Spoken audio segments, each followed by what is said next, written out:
Today we have a little bit of a Walkman Repair-A-Thon. Although this one is a Sanyo, we all called them Walkmans. No matter what the brand, they were all called Walkmans. So we're going to hopefully take a look at all three of these, but we'll see how far we get. But that's today on Tech Guy Life.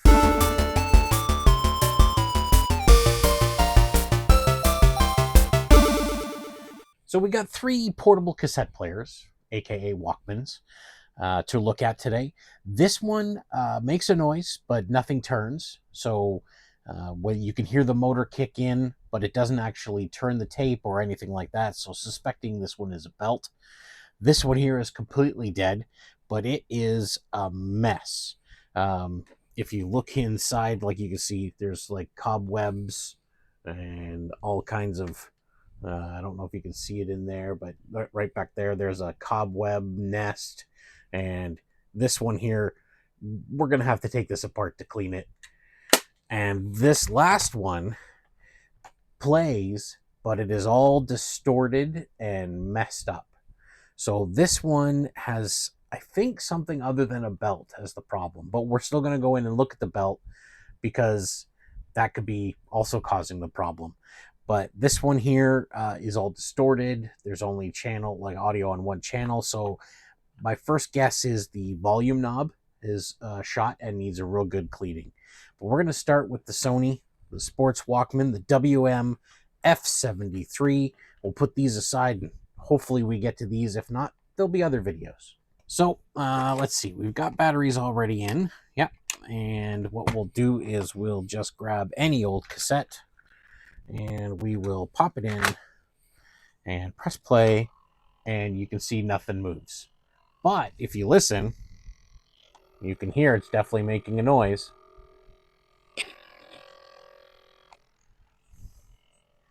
So it's doing something, but not what we want it to do. So let's take this out and let's see if we can get this apart. So the first thing we're going to do is take out the batteries. There are two silver Phillips screws, one here and one here. I am going to assume that those are holding in the cassette mechanism. So let's try and take those out. 1 and 2. We need to get the arm off. Well, I ruined it already. Haven't even got it open and I ruined it. There's a little washer that holds this in on here that you have to take off. But if you do it facing up, so you can see it, it pings off and goes flying away. So glad I wasn't refurbishing this for anyone other than myself because, yeah, it's pretty much ruined now because this will probably never stay on there. Oh, well. But now that that's off, this part's easy to get out now. And lo and behold, there's no belt. Not even remnants of a belt.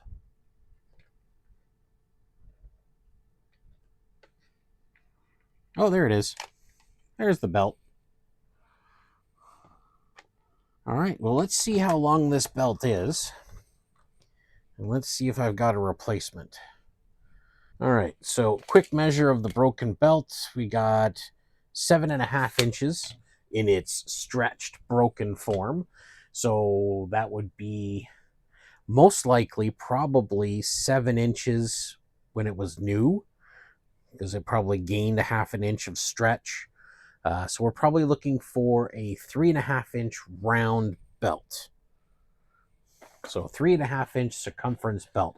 So I'm going to go through my boxes of belts and see if I can find a replacement. All right, so I found a few belts to give it a try. I found this belt here, which is pretty close to exactly the same size as the belt that came out of the unit. So if it wasn't stretched and it just broke, then this one might be the closer option.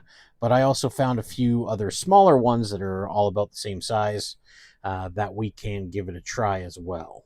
Because if this is stretched out, which it feels really thin, so it might also be stretched out, this might actually be the right one to use. So let's try installing the first belt in here and see if it works. All right, let's try and get this this new band installed here. There's new belt. So easiest way I think to do it is to hook it on the little motor gear first. Then it slips under this wheel, and there is a little slot for it underneath. It then goes around this black one, this black knob here, and then comes down around, and there is, I missed it. All right, let's try that again. Let's see if I can just hook it with the screwdriver.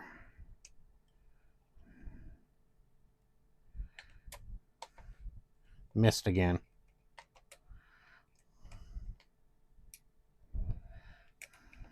Missed again.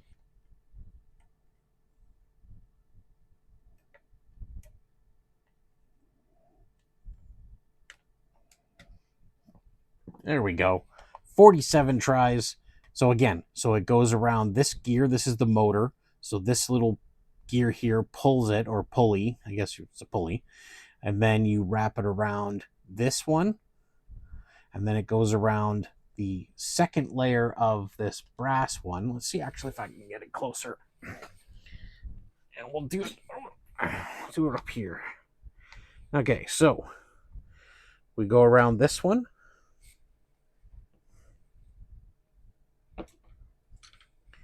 So we go around here, and then the band comes around and fits into the groove of this one, then comes around and goes into the second layer of this one. Let's see if we can get a shot. There we go. So it comes around and goes into the second layer here, and this is where I kept missing getting it into that groove. And then it comes around and just kind of lays in the second layer of this one, and you can see that there's a see if I can get a good shot of it. Not really, but there is another groove for it to sit in under here, but it just sits on the top part. So the band itself goes here, just kind of rests on this one, goes around this one and around that one. So that's where it is here. So this smaller belt seems to be fitting just fine, and it's moving everything, and that looks good. I checked all the capacitors. Nothing seems blown. There's nothing on the board. So I think everything is okay, and this was literally just going to be a bad belt. So let's see if we can put it back together enough to test. First, I want to get that battery door back on so I don't forget it. Okay, got the battery door back on. It pops in with the peg on this side, and then the other side clips in through the back. It's really hard to explain, and it's super tiny to show, so you'll just have to take my word for that. All right, so we can just get it right back in here. So getting it back in there was actually very straightforward. It was really simple when, you know, the lever is out of the way. It just kind of, you just put the buttons into the rubber slots that they have for them, and then it just kind of slots back in. Super simple. This is probably, I've worked on a couple of Walkmans, and this is, I have to say, is probably the easiest one so far to service. Well, it looks like I got some extra work to do, because I just found this little spring and I was like, what the heck is that for? It's for the battery door, to make the battery door spring open when you open it. So I've got to find out where that goes, and now to get that reattached. Yay. But anyway, let's get some batteries in here and let's give it a go. Let's just see if it works. All right.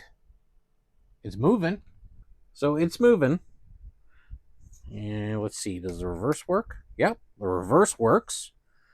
So it really was just the belt. And yeah, fast forward and rewind. Everything's looking good. So it really was just the belt that was messing this whole mechanism up. But is the speed correct? If we don't put the right belt size on, it's not going to sound right. I'll hook up some headphones, which I happen to have the original headphones that came with this guy. And I've got this tape of, I think it says the Beatles, Sgt. Pepper's Lonely Hearts Club Band. So I'm not going to play that out loud because I don't need a copyright strike.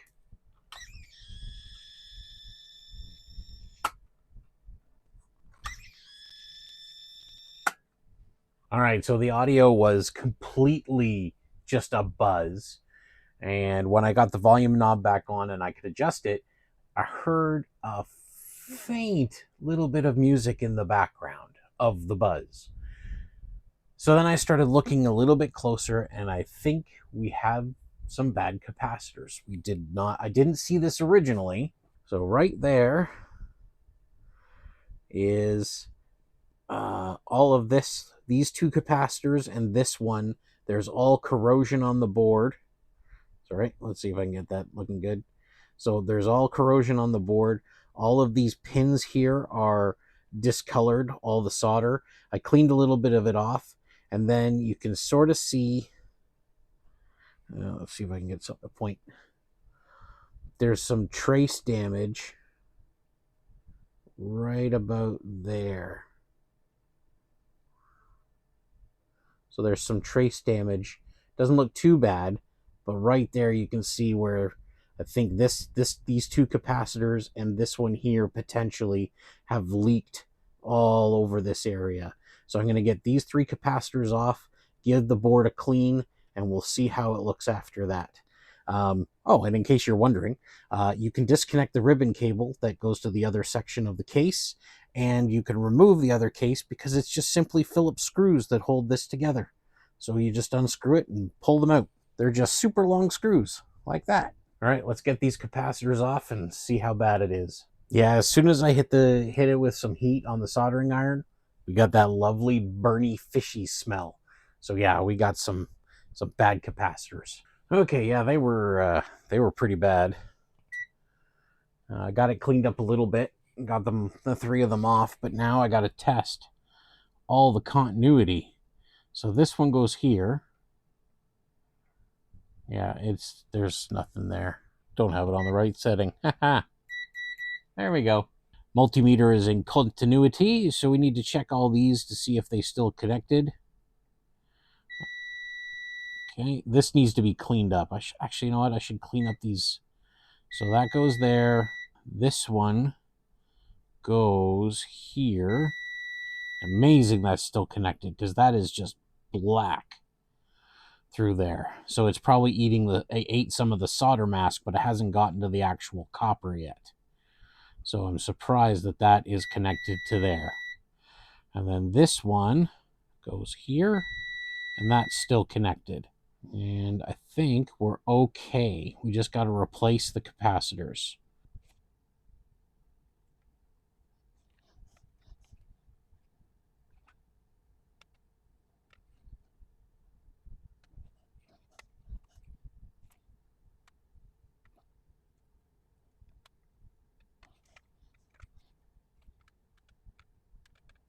Okay, all the capacitors were replaced. I'm looking at this more, and I look at other capacitors, and I keep wondering if I should just replace them all. But let's try this out first and see how we did. See if this was the crucial ones. So just reconnecting the ribbon cable. Well, it is better not working though. So it sounds all buzzy, but the audio is now present on both channels in the background. So we have several more capacitors to potentially replace on here. All of these ones back here, and all of these ones over here. I went ahead and I've replaced these three capacitors, and it made no difference whatsoever in the sound. So then I've gone ahead and I replaced all the rest of the capacitors on this board. So there were two more 220s, a couple of 100s, a bunch of 4.7s. So I replaced all of those capacitors, and let's put it back together enough to try and see if that has fixed the sound.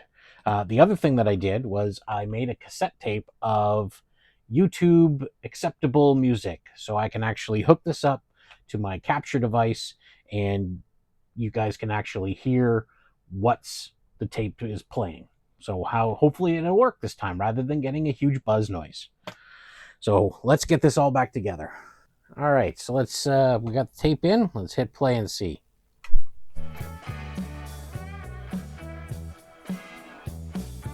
It sounds all right. I can't remember why we used to think that this was a good sound for music, though.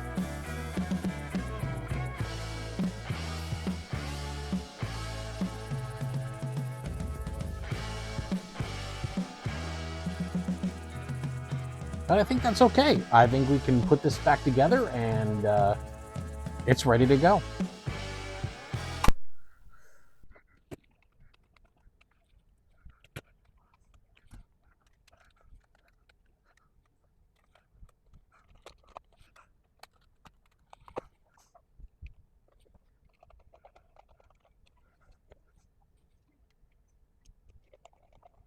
All right, she's all back together. Everything's good except for, of course, the piece that I lost that holds on the support for the lid. But I'm sure that there are probably replacement parts available for that because I can't be the first person to have that ping off and fly away to oblivion. I guess there is also a chance it may have, if it cleared the room and got over onto my other table, I might be able to find it someday. But if it landed on the floor, good luck. But I am super glad that I managed to recover this enough to the point where it works. This is going to go in. This is going to go into my own personal collection. I've always wanted a Sony Sports Walkman of the older generation. I had a '90s one, but this is from 1987, I want to say. But anyway, it's all back together. Everything's working fine now. It was a lot bigger of a job than I thought it was going to be. Honestly, I thought it was just going to be the belt and everything was fine, but having to replace all those capacitors was a little bit of a shock. So subscribe, hit that like button, and hit the bell for notifications for when part 2 comes out. Because I will be working on the other Sony Walkman, which is this dirty guy right here, a WM-F 2015, and of course the really sweet vintage Sanyo portable cassette player. This one's just, it's massive comparatively. But those both have their own issues and will probably require at least one more video to get those fixed up. But that's it for this week. We'll see you in the next one. Bye.